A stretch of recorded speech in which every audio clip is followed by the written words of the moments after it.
It is my great pleasure to introduce all of you a young researcher, Blanca Salgado. Blanca is a predoctoral researcher at the Center for Molecular Biology, Severo Ochoa in Madrid, whose work is focused on the development of new models to study connection between herpes simplex virus type 1, HSV1 infection, and Alzheimer's disease. She graduated in biochemistry at the University of Malaga and has also a master's degree in molecular biomedicine by Universidad Autónoma de Madrid. She has recently, about a year ago, started her doctoral studies in molecular bioscience at the lab of María Jesús Bullido. Her project aims to study the role of cholesterol in infection and neurodegeneration induced by HSV1 in 2D and 3D human neuronal cultures.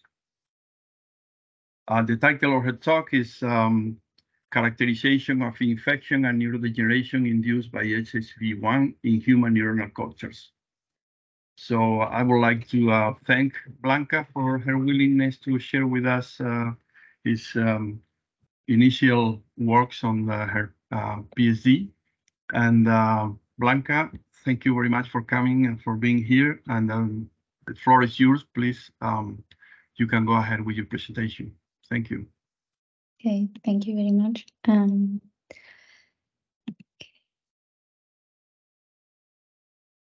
Now I hope you can see the. Yeah, we can see if you put it in full screen mode. Okay, that's now perfect. Okay, so well, first of all, I would like to thank the CIBERNED for allowing me to present the recent work that we have been performing in our lab at Center of Molecular Biology, Severo Ochoa. We are interested in connections between herpes simplex virus type 1 infection and Alzheimer's-like neurodegeneration.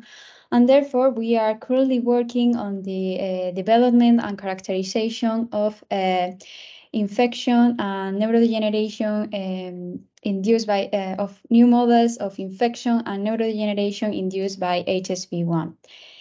This will be the main topic of this webinar, which I hope you will find of interest. These are the main ideas I will talk about during my presentation. First, I would like to justify our research proposal by answering the question, why should we use models of HSV1 infection to study Alzheimer's disease? Then I will show you our latest results and talk a little bit about what we expect to do next. So, as you will probably know, Alzheimer's disease is a neurodegenerative disease and the most common form of dementia worldwide. The incidence of dementia is expected to grow in following decades due to aging of global population. Therefore, this situation urges the need for a better understanding of a high-impact disease such as Alzheimer's. Two forms of the disease have been described so far, familiar Alzheimer's disease and sporadic Alzheimer's disease. The first one is known to have a genetic cause, but it only affects a minority of cases, whereas sporadic Alzheimer's disease is the most prevalent form of the disease and is thought to have a multifactorial etiology which remains elusive. So many risk factors for sporadic Alzheimer's disease have been described. Some of them are non-modifiable, like age or genetic background, while others can be modified, such as lifestyle. The main neuropathological features of Alzheimer's disease are the accumulation of two types of protein aggregates, extracellular accumulation of beta amyloid aggregates, also known as senile plaques, and the intracellular accumulation of hyperphosphorylated tau protein in the form of neurofibrillary tangles. Therefore, for decades, the amyloid cascade hypothesis has led the discussions regarding the neuropathological mechanisms involved in Alzheimer's disease. However, the fact that therapies targeting the different components of this pathway seem not to be enough to treat the disease, as well as the identification of different new factors that may involve the disease progression have shed light on the complexity and heterogeneity of this disease, such these diagrams try to show. So in general, this situation has led to a change in paradigm, or a change of paradigm in the context of Alzheimer's research, and nowadays there are several causal hypotheses under discussion. In our lab, we are interested in the infectious hypothesis, more precisely in the role that one of the candidates, herpes simplex virus type 1, may have on Alzheimer's disease progression. The possible role of HSV1 on Alzheimer's disease was first proposed by Melvin Ball in the early 80s. However, it was not until the 90s that the first experimental evidence started to appear. Since then, numerous studies have supported the possible role of HSV1 on Alzheimer's disease. However, no causal relationship has been established yet. So HSV1 is an ubiquitous and prevalent DNA virus which belongs to alpha herpes viridae subfamily. It causes mucosal lesions, but it also can establish latent infection in sensory ganglia. It can also reach the central nervous system and establish latent infection on cells from the central nervous system, and its repeated reactivation over time is the event that has been connected with Alzheimer's disease. Previously in our lab, we have proved that HSV1 is able to induce several Alzheimer's neuropathological features in murine and human neuroblastoma cells. Some of these alterations are the intracellular accumulation of amyloid beta and hyperphosphorylated tau protein, also the impairment of autophagy and lysosome pathway, interactions between viral infection and oxidative stress, and also alterations in cholesterol homeostasis. Taking all this into account, our present goal is to develop new models of infection and neurodegeneration induced by HSV1 using the neuronal stem cell line red cell VM, which is derived from the ventral mesencephalic region of developing human brains and can differentiate into distinct cell types from the human central nervous system. On the one hand, we have characterized a two-dimensional in vitro model of infection and neurodegeneration, which is composed by cells seated on matrilinear covalent plates. And on the other hand, we intend to develop two types of three-dimensional in vitro models, which are composed by a layer of material with embedded cells. The difference between the two types of three-dimensional in vitro models that we intend to develop are the thickness of the culture of the cell culture. We have some thin layer cultures which are optimal for imaging studies, and also we have a thick layer culture which is useful to perform biochemical analysis. Well, so what have we achieved so far? First, I will talk about the two-dimensional model that we have characterized. And the results related to this model have recently been published in Microorganisms Journal. So first, we seeded red cells on matrilinear covalent plates and let them proliferate in a proliferation medium. And then by removing growth factors from culture media, we induced differentiation. Once we have established differentiated cultures, we induced HSV1 infection and then studied and characterized the infection and the Alzheimer's related neurodegeneration induced by the virus. So first, we study the differentiation process of this cell line. And as you can see in these contrast phase microscopy images, we were able to establish stable and viable differentiated cultures, which lasted up to 21 days. Then, through immunofluorescence analysis, we characterized the process of infection and observed that the most abundant cell types in our differentiated cultures were GFAP positive cells or astrocytic-like cells and beta-tubulin-free positive cells or neuron-like cells. However, we also detected the expression of OLIC2 and TH, which are respectively markers for oligodendrocyte cells and dopaminergic neurons. Then we confirmed the previous results through expression analysis, and we observed that there was a significant decrease in the progenitor marker KY67, parallel to an increase in expression of different glial, neuronal, and dopaminergic markers. So therefore, to this point, we were able to establish stable differentiated red cell cultures, which contain three types of cells: astrocytes, oligodendrocytes, and neurons. Then we study if this cell line, both undifferentiated and differentiated cultures, were susceptible to HSV-1 infection. And we confirmed so through immunofluorescence and Western blot analysis. As you can see in immunofluorescence analysis, these cells are susceptible to infection. In red, you can see different viral proteins. And as it's shown by Western blot analysis, there is an expression of different viral proteins.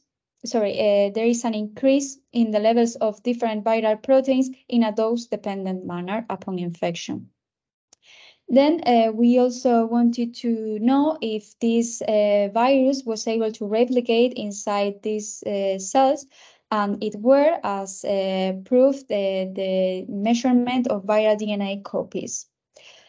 And finally, we also tested if these host cells were able to release viral particles to culture media by assessing viral titer, and also we confirmed that ability of our host cells.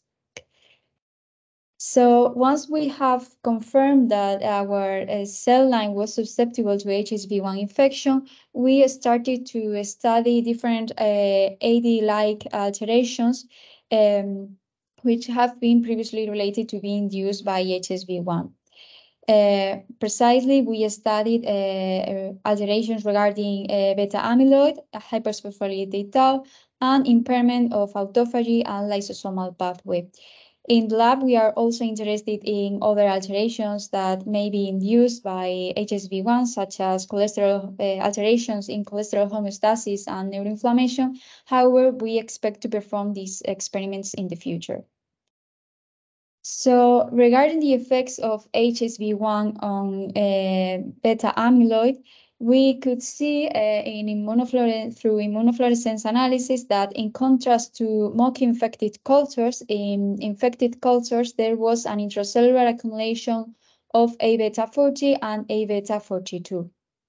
We also performed Western blot analysis and observed that there was a decrease in the levels of amyloid precursor protein. And finally, we performed ELISA assays and observed a significant decrease in levels of secreted A-beta and A-beta-42. These results in undifferentiated red cell cultures resemble those obtained in neuroblastoma cell lines, and our hypothesis is that HSV-1 is able to induce the intracellular accumulation of beta amyloid by inhibiting the secretion of this peptide. We repeated the same experiments in differentiated red cell cultures and obtained similar results. Again, in mock-infected cultures, there was no sign of accumulation of intracellular accumulation of beta amyloid, whereas in infected cultures, there was intracellular accumulation of both A-beta 40 and A-beta 42. We also observed a decrease in APP levels and a significant decrease in the secretion of A-beta 40 and A-beta 42 through ELISA analysis. Then we studied the effects of the virus on the phosphorylation of tau protein. And through immunofluorescence analysis, we see that in progenitor cultures, whereas in mock-infected cultures, there was no sign of accumulation of hyperphosphorylated tau protein. In infected cultures, we see an intracellular accumulation of phosphorylated tau. We studied this using 3 different antibodies recognizing 3 phosphorylated epitopes of tau protein. Then we confirmed those results through Western blot analysis, and using the same 3 antibodies, we observed an increase in levels of hyperphosphorylated tau in a dose-dependent manner upon infection. Then we performed the same experiments in differentiated red cell cultures and observed that there was an intracellular accumulation of hyperphosphorylated tau also in differentiated red cells, in contrast to what was observed in non-infected cultures where there was no accumulation of phosphotau. And we also confirmed those results through Western blot analysis. Finally, we assess the lysosomal alterations that induced by the virus using 3 different approaches. First, we study LC3 protein. LC3 is a well-known marker of autophagy. And through immunofluorescence analysis, we observed that in both undifferentiated and differentiated red cell cultures infected with HSV1, there was an intracellular accumulation of this protein. In undifferentiated cultures, we also study the effects on LC3 through Western blot analysis. LC3 has 2 main isoforms. The second one, LC3-2, is the lipidated isoform of the protein and is the one associated with autophagosomes. So our results indicated that upon infection, there is a decrease in the levels of LC3-1, parallel to an increase of the isoform associated with autophagosomes. These results are similar to the ones obtained in other cellular models. So it seems like this is one of the effects that are induced by HSV1 in the lysosomal pathway. Then the second approach we used to study lysosomal alterations induced by HSV1 was the measurement of lysosome load using the acidotropic probe Lysotracker Red. And we observed a decrease in the levels of lysosome-like compartments in both undifferentiated and differentiated red cell cultures infected with HSV1. And finally, we assess enzymatic activity of several hydrolytic enzymes present in lysosomal compartments, such as cathepsins D, E, and S, and in both cases, undifferentiated and differentiated cultures, there was a decrease in the activity of these enzymes. So overall, it seems like, as it has been previously described, HSV1 is able to induce several alterations of the autophagy and lysosomal pathway. Then, regarding the three-dimensional models that we intend to develop, we have just started to establishing the three-dimensional in vitro models, the thin layered three-dimensional cultures. In these three-dimensional models, in contrast to bidimensional models, we only have differentiated cultures because we directly seed cells in differentiation medium. Then we let them differentiate during 2 weeks, and then we can induce infection with HSV1. Well, I have brought you several pictures of contrast-based microscopy images from of the evolution of the differentiation in these thin layer three-dimensional cultures. And we were able to establish viable and stable differentiated three-dimensional cultures, which and maintain them up to 45 days. Then we characterize the differentiation process through immunofluorescence analysis, and we observe again that the most abundant cell types were astrocytic-like cells and neuron-like cells. Finally, we checked if these three-dimensional cultures were also susceptible to HSV1 infection. They were, as you can see in these pictures, in infected cultures, cellular integrity is clearly affected by the virus. And we also confirmed that through immunofluorescence analysis, in which we could see that infected cultures showed accumulation of different viral proteins.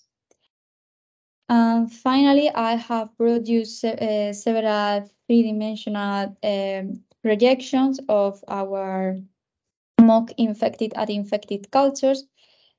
Here in this projection in green, you can see astrocytic-like cells. And here, this is a projection from an infected culture. In green, again, you have astrocytic-like cells. And in red, it is shown viral proteins.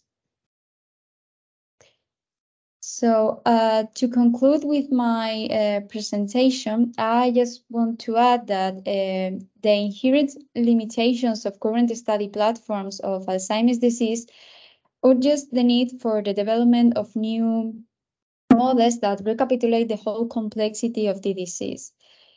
In this line, the models that we are, in this line, our results confirm that we can use REN cells to establish new models of HSV1 infection and HSV1 induced neurodegeneration, since our results confirm that these cells are able to differentiate into distinct cell types from the human central nervous system, and that they are susceptible to this virus. One of the advantages of our of the models that we are presenting is that they conserve the intercellular interactions of the human brain, so it could allow for a better understanding of the role of these intercellular interactions in infection and neurodegeneration induced by the virus. So far, we have characterized the processes of differentiation, infection, and neurodegeneration in the bidimensional in vitro model. And in the future, we expect to analyze other alterations that have been described to be induced by HSV1, such as changes in cholesterol homeostasis and neuroinflammation. Regarding the three-dimensional in vitro models, they are still in their infancy. However, we think that these kind of models can offer us an interesting perspective of the neuropathological mechanisms involved in Alzheimer's-like neurodegeneration induced by HSV1. So far, we have confirmed the susceptibility of these three-dimensional cultures to HSV1 infection, And our next step will be to establish the optimal infection conditions to study neurodegeneration. The advantages of this three-dimensional model are that they do not only conserve the cellular diversity of the human brain, but they also maintain a structural organization that is more similar to the one that we can find in the central nervous system. So the establishment of this kind of new models could help us to better understand the connections between HSV-1 infection and Alzheimer's-like neurodegeneration, and maybe in the future help with the identification of new biomarkers and therapeutic targets of a devastating disease such as Alzheimer's. So that's all. Thank you for your attention, and I will be happy to answer any questions.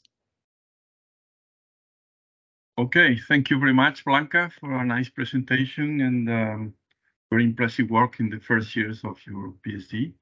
So now the paper is now open for questions. So as I said earlier, if anyone is interested in posting a question to Blanca, please do so by using the raise hand option of your computer, or by sending me a message through the chat. There is no need for you to write down the questions, since I will give you the floor to do the questions yourself.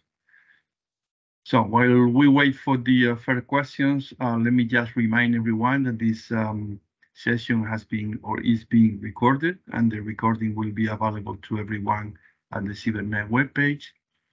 And also remind everyone that the CIBERNED Webinar Series are held every other week on Thursdays at 3:30 p.m.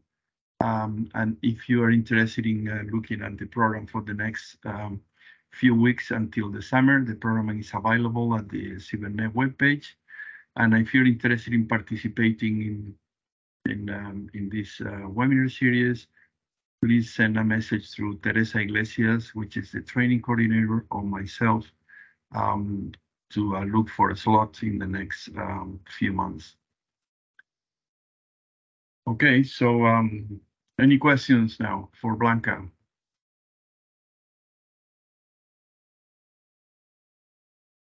I don't see any raised hand, nor any messages coming through the chat. So please don't be shy and share. Okay, so we already have one question here by Teresa Iglesias. Please go ahead.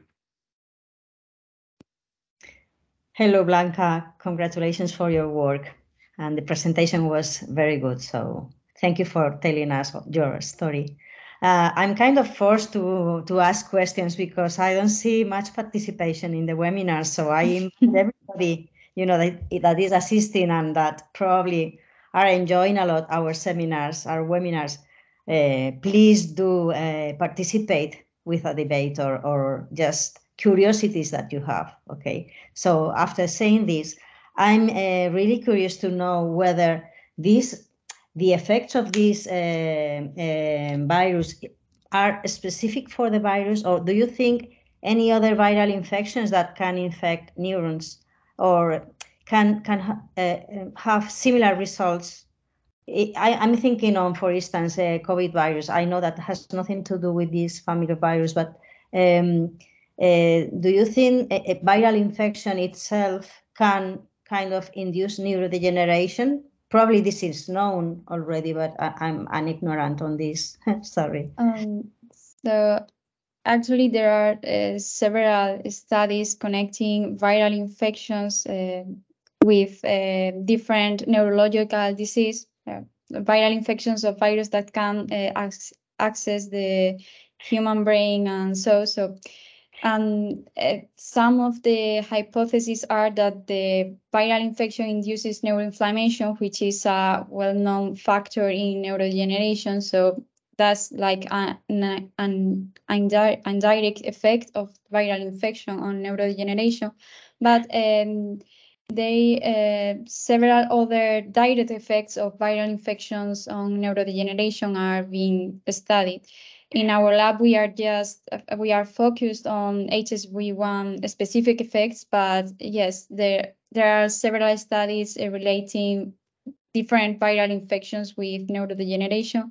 And I also think that COVID has been connected with different neurodegenerative disease, because it seems like I haven't do a thoughtful review of this, but I think that there are starting to appear studies connecting COVID with neurological diseases and neurodegenerative conditions. Yeah, I suppose that as this virus is staying in our cells, like for a long time latent, and it can be activated, deactivated. I think this is living with us for many years. So it's a kind of behavior that maybe is just more specific to this particular virus, and this is doing much of the work as well. But yes. Yes, exactly. It is also one of the promising candidates because it is very prevalent in the global population. So older people, a great percentage of the population is infected with this virus, and as you said, are living with this infection. And then that's the reason why this is one of the most promising candidates for establishing connections between neurodegeneration and viral infections. Yeah. Thanks for your answer. I'm convinced, and please, everybody is invited to participate today and the rest of the days we are celebrating webinars. Thank you very much, Blanca. Bye-bye. Thank you. Thanks, Teresa. So any other questions, comments, suggestions, speculation?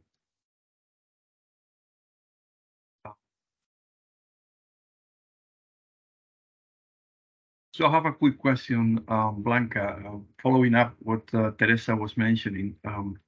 So there are quite a few viruses that can access the brain, and some of them even can persist for a long time.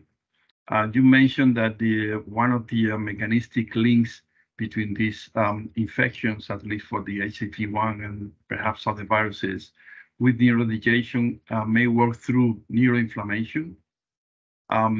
And I wonder whether it has been followed some links with other infection which is more peripheral, in particular infections in microbes in the gut, or even in the oral infections that in the last few years have been also very well studied. So you think that mechanistically peripheral neuroinflammation through other type of infection can also affect the brain in similar ways, or this is just wild speculation? It's just. Well, I think that the infectious hypothesis of Alzheimer's disease that I mentioned said that you have said that different infectious agents, not only the ones that establish infections in the nervous system, are able to induce neurodegeneration by indirect mechanisms. One of them is neuroinflammation. And yes, I also think that some other types of infection, not only the ones affecting the brain, have been connected. And this is the basis for an infectious hypothesis, which is one of the different causal hypotheses of Alzheimer's disease. But I haven't read a lot about this because we are focused on the central nervous system infections, but I think that you are right, and this is one of the hypotheses that are under discussion. All right, thank you, Blanca. Okay, so anyone else with some question, comments? So I don't see any raised hands. I don't see any message coming through the chat either. Okay, so this is the last call for anyone interested. No? Okay. Okay, so if there are no more questions, then I think it's time to close the session. But before doing that, let me just thanks Blanca for her time and her willingness to share with us her work. Very nicely presented. And I wish you all the best for the rest of your PhD. Keep up the good work. And thank you everyone for attending. And as I said earlier, CIBERNED webinars will be held every other week on Thursdays at 3:30 p.m. So you are always welcome to attend. So Blanca, thank you very much. Thank you everyone for attending and have a good rest of the day. Bye-bye. Bye. Thank you.